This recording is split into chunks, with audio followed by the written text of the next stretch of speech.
오늘 아침에 우리에게 주시는 하나님 말씀은 로마서 1장 8절부터 13절까지의 말씀입니다. 먼저 내가 예수 그리스도로 말미암아 너희 모든 사람에 관하여 내 하나님께 감사함은 너희 믿음이 온 세상에 전파됨이로다. 내가 그의 아들의 복음 안에서 내 심령으로 섬기는 하나님이 나의 증인이 되시거니와 항상 내 기도에 쉬지 않고 너희를 말하며 어떻게 하든지 이제 하나님 뜻 안에서 너희에게 나아갈 좋은 길을 얻기를 구하노라. 내가 너희를 보기를 간절히 원하는 것은 어떤 신령한 은사를 너희에게 나누어 주어 너희를 견고하게 하려 함이니 이는 곧 내가 너희 가운데서 너희와 나의 믿음으로 말미암아 피차 아니함을 얻으려 함이라. 형제들아, 내가 여러 번 너희에게 가고자 한 것을 너희가 모르기를 원하지 아니하노니 이는 너희 중에서도 다른 이방인 중에서와 같이 열매를 맺게 하려 함이로되 지금까지 길이 막혔도다. 아멘. 신약성경 21권이 서신서입니다. 누군가에게 쓴 편지, 그것이 경전이다. 여러분들 어떻게 생각하십니까? 편지면 지극히 사적인 감정을 드러낸 글이고 개인의 생각을 누군가에게 전한 것인데 그것이 경전, 곧 계시의 책이다 라는 것입니다. 신앙이 없는 사람들은 아마도 잘 납득이 되지를 않을 것입니다. 이게 헌법책이나 법률책도 아니고 위대한 사상가들의 집대성된 사상을 모아놓은 것도 아니고 편지가 경전이라니. 여기서 기독교가 생각하는 경전의 특색이 잘 드러나 있는 대목입니다. 경전을 계시의 책으로 만드는 것은 그 안에 사람의 저자가 누구냐, 이게 장르가 어떤 것이냐, 자꾸 하나까지 오류가 있느냐 없느냐, 이런 부분이 아니고 그 책을 써내려가고 움직이게 만든 보이지 않는 그 힘의 실체를 얘기를 하는 것입니다. 사도 바울이 로마서를 썼다? 하지만 그 사도 바울 안에서 움직이는 힘이 있지요. 사도 바울 안에서 움직이고 역사하고 또 이 편지를 향해 내달려가게 하는 분이 계시죠. 누굽니까? 바로 살아계신 하나님 아버지, 그분의 아들 예수 그리스도, 그가 보내셔서 지금 사도 안에서 역사하시고 계신 성령님이 바로 이 편지 속에 드러나기 때문에 우리가 이 서신을 경전이라고, 계시의 책이라고 얘기를 하는 것입니다. 그렇기 때문에 사도 바울 개인을 서신 속에서 뜯어보기도 하지만 사실은 그 안에 있는 하나님을 보게 됩니다. 그 하나님이 바울뿐만 아니라 내 안에서도 동일하게 일하시고 무엇을 말하시며 내게 어떻게 살기를 원하시는지를 이 서신 속에서 배울 수 있게 됩니다. 그래서 사도 개인의 마음과 사도를 움직여 가시는 하나님의 마음이 이 서신 안에서 통합되어 있기 때문에 우리는 바울을 배우면서 하나님을 배운다라고 감히 얘기를 할 수가 있는 것입니다. 8절부터 13절까지는 사도 바울이 왜 이 편지를 쓰는지 그 개인적인 마음이 담겨 있습니다. 하나님 자신이 우리를 바라보시는 마음이죠.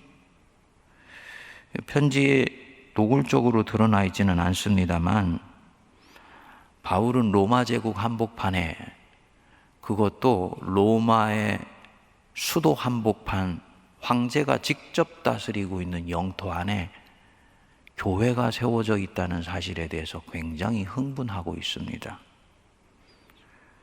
황제가 다스리는 한복판에 예수 그리스도를 왕으로 충성되게 섬기는 공동체가 있다. 이 사실이 굉장히 가슴 뛰게 합니다. 황제의 법이 아니고 하나님의 법이 사람들의 심령을 다스리는 그런 사람들이 있다는 것에 대해서 지금 감사한 것입니다. 그래서 이 로마 교회를 생각할 때마다 8절에 보면 항상 감사하다 그럽니다. 내 하나님께 감사함은 너희 믿음이 온 세상에 전파됨이라. 있잖아, 로마 한복판에 교회가 있대. 황제가 언덕에서 다스렸거든요, 옛날에는요. 예. 그리고 주로 서민들은 강을 끼고 살았는데 이 로마시 한복판을 흐르는 강이 이 테레베라는 강입니다. 거기에 바로 이 로마 교회가 있었습니다.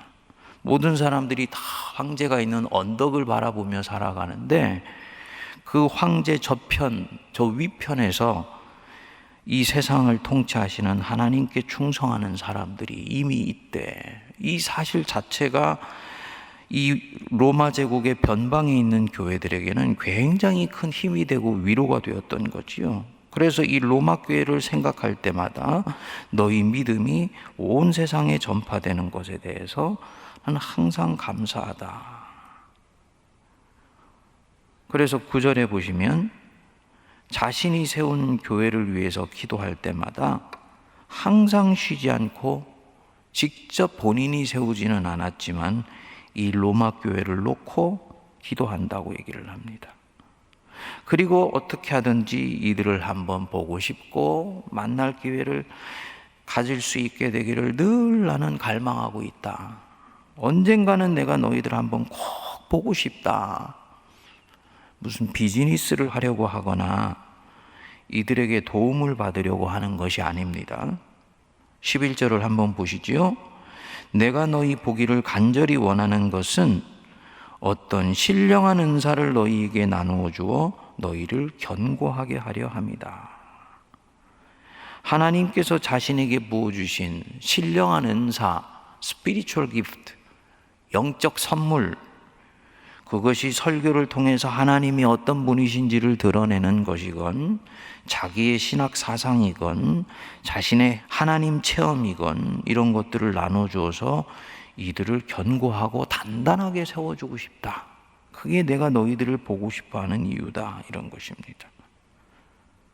그래서 13절에 보십시오. 형제들아, 내가 여러 번 너희에게 가고자 한 것을 너희가 모르기를 원하지 아니하노니 이는 너희 중에서도 다른 이방인 중에서와 같이 열매를 맺게 하려 함이로되 지금까지 길이 막혔도다. 로마 교인을 간절히 보고자 하는 이유가 뭡니까? 신령한 은사를 나눠주어서 로마 교인 한 사람 한 사람의 인생이 신앙으로 인해서 꽃이 피어나고 그들의 삶에 풍성한 결실이 맺혀지는 것을 나는 보고 싶다. 이런 것입니다. 곱씹어서 읽어보면 언뜻 보면 그냥 지극히 평범한 편지글의 서두 같습니다만 굉장히 도전이 되는 부분입니다. 사도 바울이 로마 교회 교인들을 보고자 하는 이 동기 안에는 자기 자신을 위한 동기라고는 찾아볼 수가 없습니다. 이 로마 교인들이 빌립보 교인들처럼 감옥에 있을 때 옥바라지를 했기 때문에 이들에 대해서 감사하는 것도 아니고 또 이들을 만나서 무슨 비즈니스를 하려고 하는 것도 아니고 기근이 심해서 힘들어하고 있는 형제교회 예루살렘 교회 헌금을 모으려고 하는 것도 아니에요. 지금 이 바울이 로마 교회 자기가 세우지도 않은 교회 교인들을 애가 타도록 만나보고 싶고 그들을 대면하고 싶은 동기는 딱 하나입니다. 하나님이 자신에게 부어주신 그 신령한 은사, 그것 이들과 나누고 싶다. 그래서 이들의 인생에 꽃이 피는 것, 그것을 내가 보고 싶다. 위로가 있습니다. 그런 사람들이 살아나고 회복되고 맹인이 눈을 뜨시지 영적인 눈이 열려서 광명한 것을 보면서 기뻐하는 것을 옆에서 지켜보는 자체가 나에게는 바로 위로이다, 피차 아니함을 얻으려고 하는 것이다. 이런 마음이지요. 성도님들, 곱씹어 보면 예수님과 우물가의 수가성의 여인과의 그 대화 끝장면이 기억나지 않습니까? 사람들 만나기가 싫어서 뙤약볕, 아무도 사람들이 왕래하지 않는 그 시간에 살짝 우물 곁에 왔는데 낯선 유대인 사내 하나를 만나게 되었지요. 그 유대인 사내와 대화를 하면서 조금씩 그 대화 속으로 빨려 들어가게 되고, 이 유대인 사내가 아무에게도 드러내지 않았던 자기 영혼의 진실을 이미 꿰뚫어 알고 있는 것을 보면서 깜짝 놀라 자기 속에 있는 것을 조금씩 오픈하기 시작했습니다. 그리고 결국은 얼마나 시간이 지났는지는 모르지만, 이분이 살아계신 하나님의 아들 메시아라는 것을 알게 되는 것입니다. 그리고는 이분과의 대화가 맞춰지고 났더니 잠자고 있던 자기의 영혼이 깨어나며, 사람들 보기도 지긋지긋했던 사람이 인생을 새롭게 살아보고 싶은 강렬한 불꽃 같은 열망을 갖게 됩니다. 그래서 결국은 물덩이를 버려두고 내가 메시아를 만났다 하고 자기 있는 바로 그 동네로 쫓아내달려 갑니다. 예수님이 그 여인의 뒷꼭지를 바라보면서 얼마나 흐뭇했던지, 제자들이 먹을 양식을 가져왔는데 내게는 너희가 알지 못하는 양식이 있도다. 아버지의 뜻을 행하는 것이 나의 양식이다. 이미 한 영혼이 살아나는 것을 보고 예수님 자신이 안위함을 얻을 뿐만 아니라 배가 부르신 것 같은 진정한 만족감을 느꼈던 것입니다. 목회를 하면서 가는 큰 기쁨이 바로 이 부분입니다. 죽어있던 성도가 신앙을 통해서 살아나게 되는 것. 어줍지 않은 기도로 간절히 기도해 드렸는데 그 심령이 소망을 얻게 되는 것. 한 영혼이 꽃이 피어나는 것을 옆에서 지켜볼 수 있는 것. 엄청난 기쁨이에요. 그런데 사도 바울은 그것 이상인 거죠. 그러니까 목사로서 정말 은혜가 되고 도전이 되는 대목입니다. 묵상하는 우리 성도님들도 마찬가지일 것이라고 저는 봅니다. 예수 그리스도의 종 바울, 종이지만 다른 종류의 종입니다. 주인이 시킨 것을 마지못해 하는 종이 아니고요, 주인이 시킨 것에 대해서 신이 나서 내달려가면서 일하는 종이 사도 바울이에요. 주인이 원하는 것이 내가 원하는 것이 되어 있는 사람입니다. 성도님들은 아마도 어디 있든지 객이 되기보다는 주인이 되기를 원하실 것입니다. 내가 섬기는 교회도 내가 주인이다 하는 마음을 가지고 있어야 더 열심히 구석구석 살피면서 섬긴다, 이렇게 생각하실 것입니다. 그런데요, 그것은 인간적인 섬김입니다. 진정으로 하나님을 섬기는 것은 좀 다릅니다. 사도 바울이 9절에서 사도 바울의 내면 세계를 볼 수 있는 고백을 하지요. 앞에 보시면 내가 그의 아들의 복음 안에서 내 심령으로 섬기는 하나님. 바울에게 하나님은 어떤 하나님입니까? 내 심령으로 섬기는 하나님입니다. 원어로 보면 내 전 심장을 다해서 섬기는 하나님이죠. 하나님을 섬기는 데 있어서는 갈라진 마음, 분열된 마음, 쪼개진 마음이 없다. 하나님을 섬기는 데 있어서 나의 마음은 통합되어 있다, 이 뜻입니다. 그러니까 진정으로 섬기는 사람은 하나님이 하시는 일에 대해서 자기가 주인이 되어서 섬기지 않습니다. 종으로, 청지기로 섬깁니다. 자기 원하는 대로 하지 않고요, 이 일을 맡긴 주인이 원하는 대로 하려고 하기 때문입니다. 굉장히 중요한 부분입니다. 로마서에는 나오지 않습니다만 사도 바울이 아프게 하고 힘들게 했던 교회가 있지 않습니까? 고린도 교회죠. 우리가 성도가 된다면, 할 수만 있다면 고린도 교회 성도가 되시면 안 돼요. 그렇죠? 빌립보 교회 성도가 돼야 돼요. 바울의 진정한 동역자가 되는 교회. 근데 제가 CTS에서 고린도 후서를 한번 강의를 해달라고 하면서 굉장한 도전을 받았던 대목이요. 사도 바울이 이 고린도 교회 때문에 그야말로 너무너무나 큰 고통을 받았더라고요. 그 고린도 후서를 써내려가는 그 바울의 심정 뒤에 보면은 인간적인 갈등을 극복하기 위해서 온몸으로 몸부림치는 장면들을 읽을 수 있습니다. 근데 바울이 지금 고린도 교회 교인들과 무슨 비즈니스를 하는 것, 이권 관계가 있는 것 아니지 않습니까? 언제든지 본인의 뜻에 맞지 않다 싶으면 털어버리고 떠날 수도 있는 것이 바울의 입장입니다. 그런데 이 고린도 교회를 끝까지 붙들고 있으면서 씨름을 하더라고요. 그 바울로 하여금 자기를 미워하는 사람들까지도 씨름을 하면서 그 주변에 머물러 있게 만들고 결국은 사랑으로 품으려고 강권하게 만드는 힘이 뭘까? 주인으로 생각하면서 고린도 교회를 섬겼다면 그렇게 하지 않습니다. 주인은 원하면 털고 가면 되는 것입니다. 내가 내 인생의 주체가 되면 언제든지 내 마음에 들지 않을 때는 밀쳐내버리면 되는 것이지요. 근데 사도 바울은 그렇게 하지 않습니다. 이유가 뭡니까? 본인이 예수 그리스도의 종이기 때문에 최선을 다해서 주인이 원하는 대로 하려고 하는 것입니다. 그러니까 이 종으로서 섬기면은 대충 할 것 같지만 여기에 내 심령으로 섬기는 하나님, 이 말씀처럼 주인을 전심으로 섬기고 싶어 하기 때문에 주인이 원하는 것을 따라서 자기의 가지고 있는 모든 힘을 올곧이 거기에 드리게 되는 것이지요.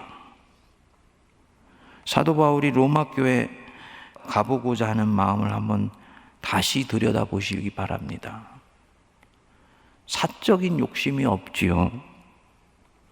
사사로운 욕구, 자기를 향한 욕구가 없지 않습니까? 자신이 전심으로 섬기는 하나님이 지금 이 로마 교회 교인들에게 가지고 있는 마음이 바로 이러하기 때문입니다.